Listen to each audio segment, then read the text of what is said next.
Well, I think the most important currency in healthcare is the idea of communicating information.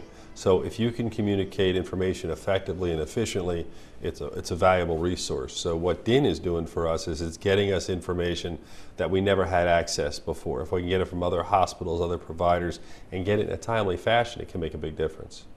DIN saves time, DIN improves patient care, and DIN will help save lives.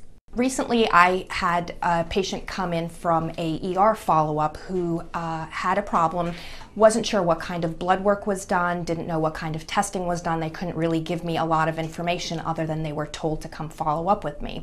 I was able to instruct my staff member to log on to DIN, then pull up all of the paperwork, all of the blood work, all of the radiology data that was done on the patient, and I was able to get it immediately and accurately, and it made it much simpler for me to then be able to care for the patient appropriately during that visit. DIN has really been accepted by our providers because they see the value in getting that information from multiple sources right to their desktop so they can make that informed decision. If you can provide better care and you can use information rapidly and efficiently, it's a no-brainer because it essentially is going to make people better, and that's ultimately what we're trying to do.